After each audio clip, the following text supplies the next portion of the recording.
부활 생명 우리 안에 있고 그 생명은 우리의 모든 것을 소생을 시킵니다. 예수님의 부활 생명이 우리 안에 있는 한 우리의 절망은 소망이 되고 또 우리의 실패는 성공이 되고 또 우리의 고난은 행복으로 바뀌어지게 될 줄로 믿습니다. 그렇기 때문에 우리가 끝났다 이렇게 말하지 말아야 됩니다. 끝났다고 하는 것만큼 마음 아픈 말이 어디 있습니까? 지금 비록 힘들고 고달파고 또 마음에 안 들어도 끝난 것이 아니라 끝났다고 절망하고 고개를 떨구는 것이 아닙니다.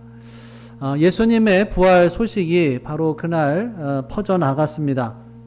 예루살렘에 있는 믿음 공동체를 중심으로 퍼져나갔는데 근데 봤다는 사람들은 여기저기서 나타나는데 종합적으로 뭐가 어떻게 된 건지를 종잡을 수가 없는 거예요. 그래서 제자들은 그 이야기를 들으면서도 긴가민가합니다.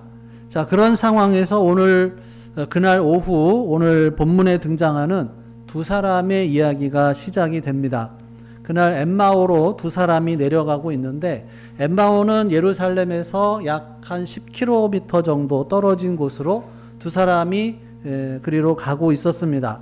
아마도 이 두 사람은 예수님을 따라다녔던 제자들로는 보이는데 12제자에 속한 사람들은 아닌 듯합니다. 왜냐하면 33절에 보면은 거기에 11제자 및 그들과 함께한 자들이 모여 있었다라고 하는 걸로 봐서 이 두 사람은 12제자에 속했던 사람은 아니라는 거죠. 아마도 십자가에 예수님이 돌아가시고 아리마대 요셉의 무덤에 장사 지낸 것을 직접 보고 안식일이 지나자 아침 먹고 느지막이 길을 나서서 엠마오로 가고 있었던 것으로 보입니다. 자, 그러면 왜 엠마오로 가고 있었을까? 내용을 보면은 그곳에 그들의 집이 있었던 것으로 보여서 이제 고향으로 가고 있었던 거죠. 좀 낙향을 하는 사람들입니다. 뜻을 품고 집을 나섰다가 뜻이 꺾여서 이제 집으로 돌아가는 사람들이죠. 얼마나 낙심이 되고 슬프냐는 거예요. 그 돌아가는 길에 그들은 그 아쉬움 속에서 끊임없이 예수님에 대한 이야기를 나누면서 집으로 가고 있습니다. 자, 예수님에 대해서 어떤 이야기를 나누는가? 14절을 보면 이 모든 된 일을 서로 이야기하더라. 그러니까 요 며칠 새에 예수님에게서 벌어진 일들에 대해서 서로 이야기를 한 것 같아요. 뭐 겟세마네라든지 빌라도 법정이라든지 또 골고다 언덕길 또 십자가 죽음 장례 그리고 그 분위기도 15절에 보면은 그들이 서로 이야기하며 문의할 때에라고 하는 것으로 봐서 이야기는 하는데 주로 그 예수님에게서 일어난 일이 믿어지지가 않아서 아니 믿을 수가 없어서 서로 물으면서 이야기한 것으로 보여요. 아니 그게 말이 돼? 어떻게 그렇게 예수님이 무력하게 돌아가시나? 그동안 우리가 봤던 그 능력, 그 힘은 다 헛된 것이었는가? 뭐 이러면서 서로 주거니 받거니 하면서 이야기를 한 거죠. 그들의 대화 분위기도 굉장히 절망적이었습니다. 17절에 보면 17절 후반에 보면 뭐라고 되어 있냐면 두 사람이 슬픈 빛을 띠고 머물러 섰더라. 이미 모든 게 끝났다. 자기들이 가지고 있었던 그 아름다운 것들, 소망 이런 것이 다 끝장났다라고 하는 분위기였습니다. 누가복음 24장에 보면 그는 하나님과 모든 백성 앞에서 말과 일에 능하신 선지자이거늘 우리 대제사장과 관리들이 사형 판결에 넘겨주어 십자가에 못 박았느니라. 우리는 이 사람이 이스라엘을 속량할 자라고 바랐노라. 기대가 컸다는 거예요. 그런데 그런 기대가 컸던 분이 십자가에 못 박혀 죽었다는 거예요. 얼마나 이게 슬프고 절망적인 이야기냐는 거예요.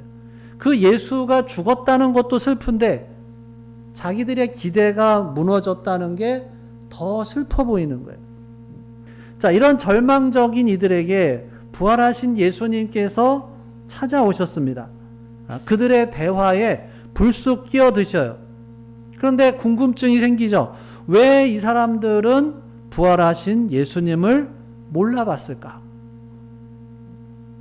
영광스러운 부활의 몸이기 때문에 몰라봤을 수도 있고, 전혀 예상을 못했기 때문에 몰라봤을 수도 있고, 그리고 이 12제자가 그러니까 이 두 제자가 12명의 제자가 아니라 그렇기 때문에 그냥 멀찍이서만 예수님을 그동안 봐왔기 때문에 예수님을 제대로 보지를 못해서 그럴 수도 있습니다. 자, 그런데 성경이 증언하는 것은 좀 다르죠. 16절을 같이 읽어보겠습니다. 시작. 그들의 눈이 눈이 가리워져 있었다라고 하는 거예요. 두 눈을 시퍼렇게 뜨고 사물을 바라보고 상대방을 보고 있는데도, 상대방과 대화를 하고 있는데도 성경은 그들의 눈이 가리워져 있었다. 이게 말이 됩니까? 분명히 두 눈을 부릅뜨고 쳐다보고 서 있는데 가리워져 있었다. 성경은 그렇게 표현을 합니다. 영적인 눈이 감겨 있었다라고 하는 거예요.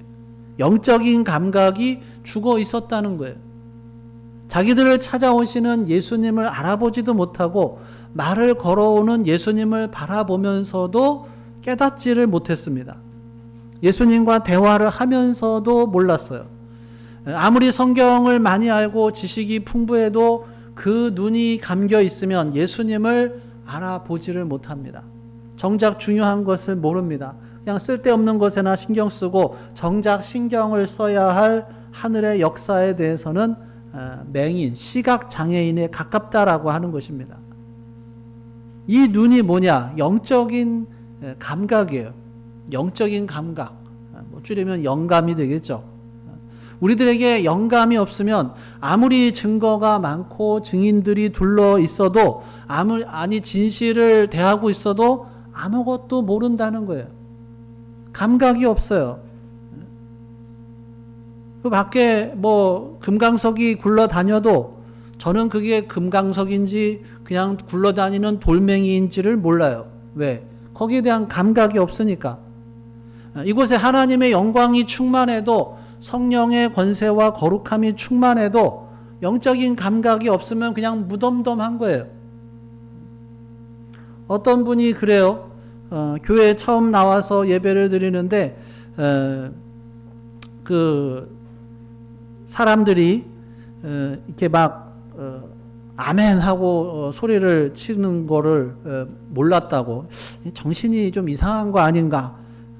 그런데 자신도 은혜를 받고 신앙심이 깊어지니까 아멘도 나오고 할렐루야도 나오고 그러더라라고 하는 거예요. 남들은 다 감격하는데 왜 나는 밋밋하냐? 눈이 감겨져 있다라고 하는 거예요. 영적인 감각을 가져야 합니다. 여러분, 우리가 성도님 이렇게 표현하잖아요. 성도는 영적인 사람을 성도님이라고 부릅니다. 세상에서 아무리 높은 지위에 있어도, 많은 것을 가져도, 존경을 받아도 그런 사람을 성도라고 하지 않고, 아무리 가진 것 없고 못 배웠어도 영적인 사람을 우리가 성도라고 합니다. 주님의 성령이 내재하는 사람을 성도라고 그래요. 그래서 어느 정도의 차이는 있겠지만 성도는 모두 하나님을 느낍니다. 내재하시는, 우리 안에 계시는 성령의 감동을 통해서 하나님을 느끼는 영적인 존재입니다. 뭔가 있는데, 이거는 아닌데, 하나님께서 뭔가 원하시는 게 있는데, 뭔가 느낌이 있어요. 예배를 드리면서도 그냥 육적인 사람은 순서만 따라가고 감정을 따라가는데, 영적인 사람은 찬송에서도 기도에서도 설교에서도 하나님을 느낀다라고 하는 거예요. 여러분, 이왕 우리가 영적인 존재가 되었다고 한다면 그 영적인 감각, 영감을 더 키울 수 있기를 바랍니다. 키운 만큼 우리가 깨닫고 또 키운 만큼 결단할 수가 있는 거예요.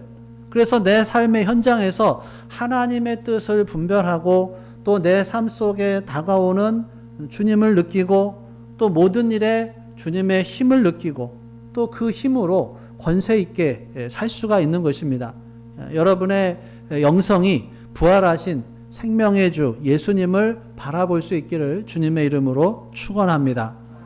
자, 그러면 영감은 어떻게 생기느냐? 영적인 감각은 어떻게 생기느냐? 자, 25절에서 27절까지 같이 읽어보겠습니다. 시작. 이르시되 미련하고 선지자들이 말한 모든 것을 마음에 더디 믿는 자들이여,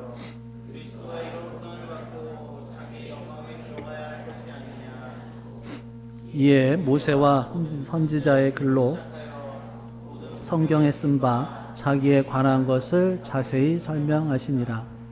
예, 하나님께서 선지자들을 통해서 그리스도가 고난을 받고 죽음을 받고 그 다음에 부활의 영광에 들어가야 할 것을 이미 다 말씀해 놓으셨다는 거예요. 근데 제자들이 그것을 믿음으로 받아들이지 않은 게 문제라는 거죠. 그래서 예수님께서 성경에 쓰여 있는 그리스도 자신에 관한 모든 말씀을 다시 한번 자세히 풀어서 설명을 해 주십니다. 그러니까 다시 말해서 십자가의 죽음은 그냥 우발적으로 일어난 것이 아니다라고 하는 거예요. 그냥 어쩌다가 일어난 일이 아니라 죄인을 구원하기 위한 하나님의 영광스러운 계획이고 그 결과가 예수 그리스도의 부활이다라고 하는 것이죠. 이후에 예수님께서 저녁 식사 시간에 축사하시고 떡을 나눠주시니까 제자들이 비로소 부활하신 예수님을 알아보게 됩니다. 31절 시작. 그들의 눈이 밝아져 그인 줄 알아보더니 예수는 그들에게 보이지 아니하시니라. 그뿐 아니라 성경 말씀을 해석해 주셨을 때 마음에 깊은 감동이 있었음을 고백합니다. 자, 32절 시작. 그들이 서로 말하되 길에서 우리에게 말씀하시고 우리에게 성경을 풀어주실 때에 우리 속에서 마음이 뜨겁지 아니하더냐.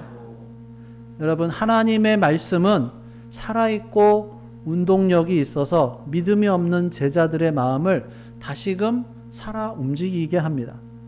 하나님의 말씀이 계속해서 내 마음에 있어야, 내 귀에 계속 들려야 우리는 영적인 감각이 생긴다라고 하는 것입니다. 자, 그제서야 제자들이 예수님의 부활이 사실임을 깨닫고 부랴부랴 다시 예루살렘으로 돌아가서 자기들이 겪은 일에 대해서 증언을 합니다. 예수님이 찾아오셨습니다. 부활하신 예수님, 살아계신 예수님이 그들을 찾아오셨어요.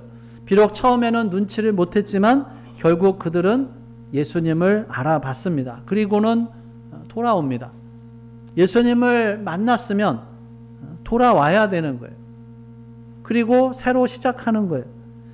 오늘 본문을 제목으로 하는 이 설교의 제목들은 대개의 경우 엠마오로 가는 두 제자라고 하는데, 엄밀하게 표현을 하면 엠마오 마을로 가던 두 제자가 아니라 엠마오 마을로 갔다가 돌아오는 두 제자, 이렇게 말을 해야 맞는 것이죠.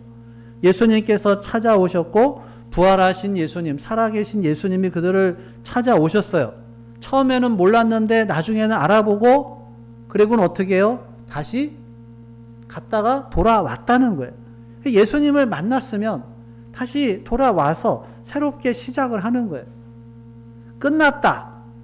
기독교 신앙은 사실 그때부터 시작하는 거예요. 부활하신 예수님이 내게 찾아오셨으면 이제 새로운 시작이다. 끝났다고 낙향하는 사람들, 생명의 예수님을 만나고 나서 방향을 바꿨어요. 그래서 예루살렘으로 돌아왔더니 거기에 이미 부활하신 예수님을 만난 사람들이 모여 있었고, 그래서 거기에서 생명의 공동체가 탄생을 하고 그 생명의 공동체의 일원이 되었다라고 하는 것입니다. 사랑하는 여러분, 끝났다고 했지만 예수님을 만나고 돌이킨 다음부터 생명의 대열에, 성도의 반열에 서게 되었다라고 하는 것입니다. 여러분, 생명을 우리가 품고 있을 때 절망이 없습니다. 예수님께서 분명히 말씀하셨어요. 나는 부활이요 생명이다. 생명이 부활로, 부활이 생명으로 다시금 우리를 수놓아 갑니다.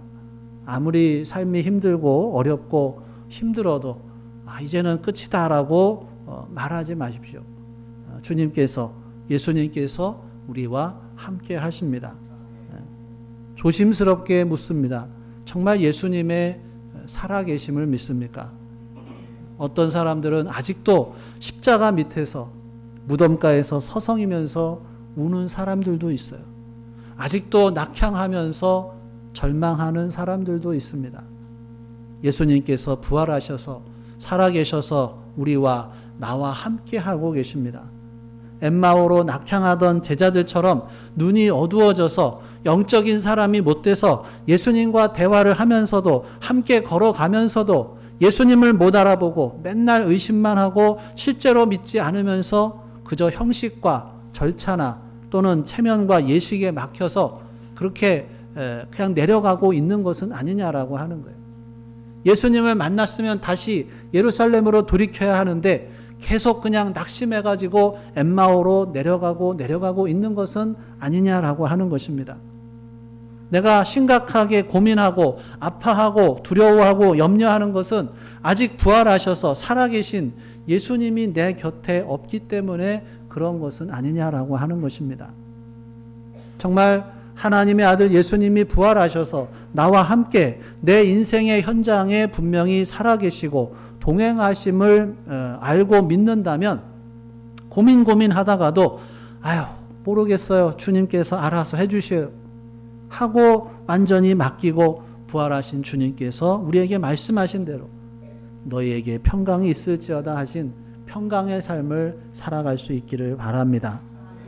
예수님의 부활을 목격한 베드로는 우리들에게 이렇게 권합니다. 너희 염려를 다 주께 맡기라. 이는 그가 너희를 돌보심이라. 아멘. 뭘 맡기라고요?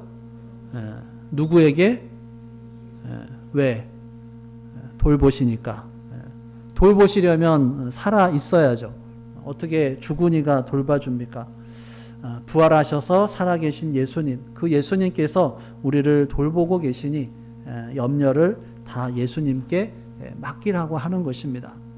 사랑하는 여러분, 예수님이 부활하셨음을 믿고 그 예수님이 살아계시고 지금 나와 함께 하시고 또 예수님께서 내가 이 세상을 떠날 때가 되었을 때 나의 손을 꼭 잡아주시고 천국의 문으로 인도해 주실 줄로 믿습니다. 기도하겠습니다. 오늘 주신 말씀 생각하며 함께 기도합니다. 나에게 주신 말씀이 무엇인지, 또 내가 붙잡아야 할 말씀이 무엇인지, 또 내가 삶 속에서 적용해야 할 말씀이 무엇인지 다시 한번 우리 마음속에 계시는 성령 하나님의 음성에 귀를 기울여 보겠습니다.